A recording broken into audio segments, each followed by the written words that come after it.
Hi, I'm Peterson Toscano, and this is Bubble&Squeak, a podcast with uncanny sounds, funny interludes and stories, most weird, many true.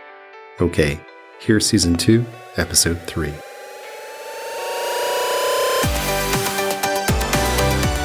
Our show today comes in 3 parts. Part 1. Peggy Campolo is a straight ally standing in solidarity with LGBTQ plus people since the 1980s. She shares some of her origin story. Part 2.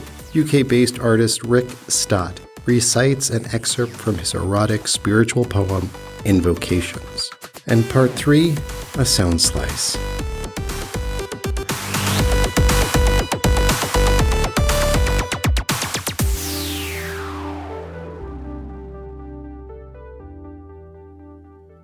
Peggy Campolo is married to the famous evangelical writer and speaker Reverend Tony Campolo. Peggy was content to be the quiet minister's wife in the background. Then, in the early 1980s, she experienced a transformation. She felt a burning need to speak out at churches on behalf of lesbian, gay, bisexual, transgender, and queer people. For most of his career, her husband did not support gay marriage. But he supported Peggy speaking out. A couple had picked us up and we were in the back seat of their car. And I'm sure they would have described themselves as evangelical Christians, but they started telling Tony everything that was wrong with the church. First on their list was those people. They were sure that gay people were ruining the country and most especially ruining the church. And I remember being horrified, thinking they were so wrong, but I had trained myself over many years to not make any waves, especially when I was on a speaking engagement with Tony. And Tony said some pretty good things to them, but I honestly can't remember what he said because I could hear my silence so loudly. That night I cried myself to sleep and I told God, if I ever had another chance, I wouldn't be quiet. Nobody was going to say something that wasn't true about people I loved without knowing that I didn't think that. I decided that I better really learn more about the Bible than I had ever cared about learning before, because the Bible was the weapon that they used, and the church people used against gay people. Somebody suggested a man named Dr. Ralph Blair in New York, because he was very evangelical, kind of fundamental where the Bible was concerned, but he himself was an out gay man. He had been out in the Christian world where it really wasn't safe to be, so he would understand where I was coming from. I took the train up to New York City, and it was many, many blocks to his office. I was petrified, wondering what I would say. I didn't have to say much. He said it all, and he said just what I needed to hear. I was so grateful. I said, if I can ever do anything for you or your group, Evangelicals Concerned, let me know. Now, this was a long time ago, back before computers and email, and thought he might want me to stuff envelopes for him or maybe give money to his group. Several months later, I got a letter from him inviting me to be a keynote speaker at his Eastern Conference. He liked to get straight people that really knew how it was to come and speak. I was just flipped that I had gotten a speaking request because Tony was getting 8 or 10 a day. So I took it into his office and said, I've got to write and tell him I don't speak. I just wanted you to see I got one. And he looked at it and pushed his chair back from the desk and said, Peggy, sometimes you speak when there's something you think should be said and nobody else is saying it. I knew I had to do it. And then it morphed into being invited here, there, places. I mostly always did the same talk because what I had was my story. I spoke at gay churches. I spoke at welcoming and affirming straight churches. Then somebody asked me at church if Tony and I would come over and speak to some of the executives at the American Baptist denominational headquarters at lunchtime. And I said, why? They said, our denomination's about to get a divorce over this, and you and Tony don't agree on this. We didn't at the time. Tony was for all kinds of justice, but not gay marriage. I asked Tony, and he said, sure, and we went. And we must have done a dialogue on that a couple of 100 times over the years. Going with Tony was my ticket into places that wouldn't have had me by myself. Well, I'm sort of like a carrier pigeon with a message from the misunderstood to the misinformed.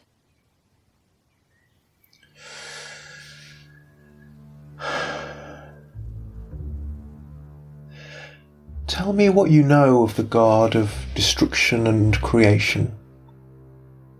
They ask this with their chin resting on my sternum, looking up at me as our bodies lounge together, flow of sweat, oil and cum dripping from my belly onto damp sheets.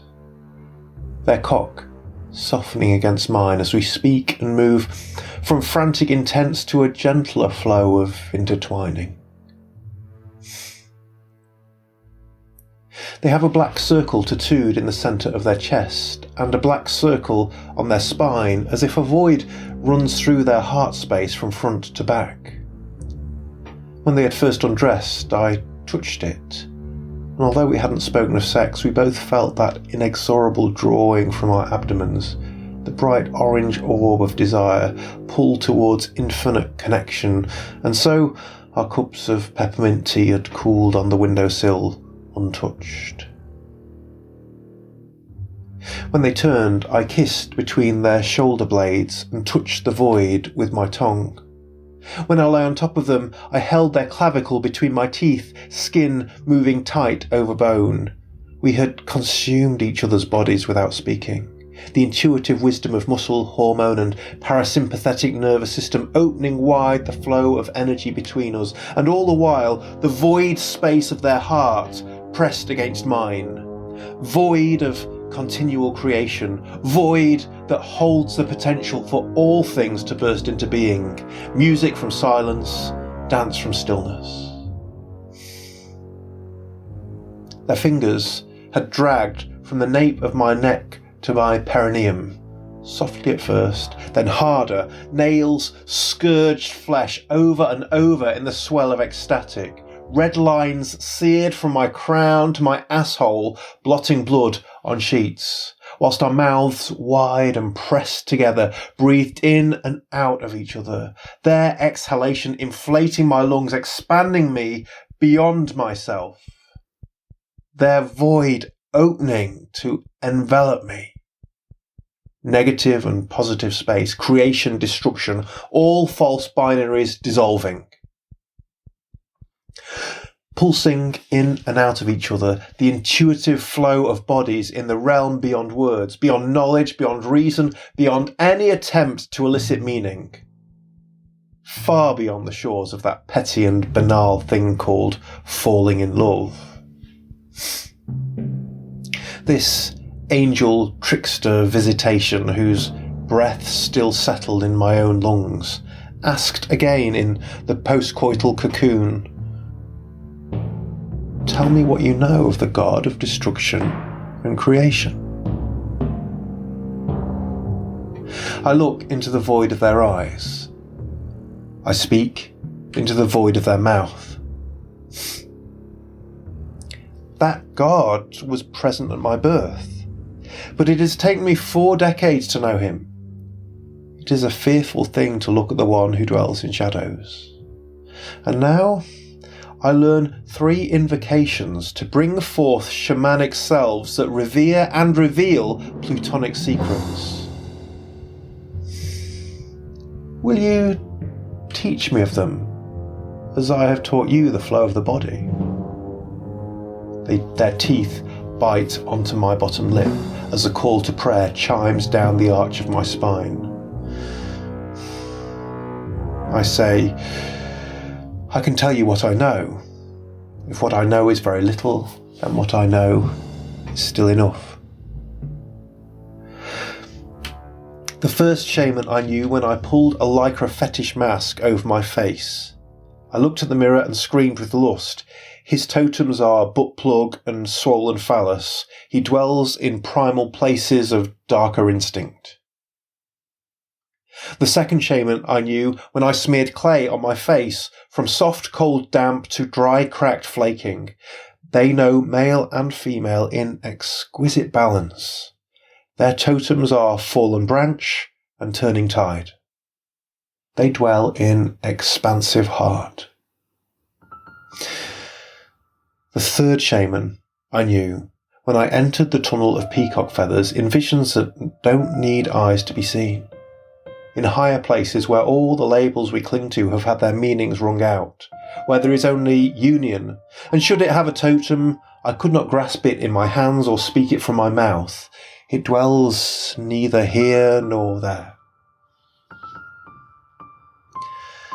They hold my balls in their palm, which tighten in my scrotum with ache and longing of beginnings. The shamans possess you? They asked. No, they are me. They are dormant seeds from lifetime upon lifetime that awaken in the rainfall. Trickster eases back my foreskin and touches their finger to the bead of jism at the opening of my urethra. Teach me their invocations. Teach me with gentle kisses. Teach me with your hand against my throat. Teach me with fire we share. I reply, I can only teach you as I teach myself. As fire kindles from the palm of your hand to blaze through my body, as our mouths open to devour each other, as our semen flows together, I will speak of servants of Pluto, the invocations of destruction creation, one that tears fiercely, one that tears gently, and one that tears only in unknowing. One that builds with rapacious abandon. One that builds with fruitful unfurling. And one that builds with all mystery. And so, from my bed with a trickster lover, from void that contains all things, I invoke 3 shamans.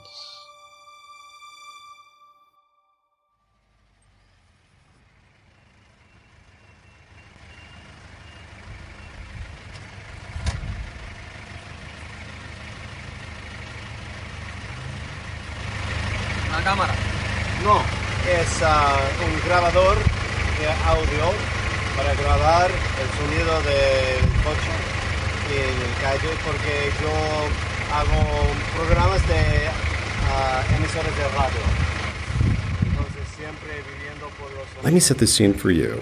I'm in Havana, Cuba. Now, I love audio, and whenever I can, I take out my little audio recorder. And when I did, it sparked a conversation. I was in an old car, a car from the 50s, which sounded old. It also smelt old inside and spewed a lot of pollution outside.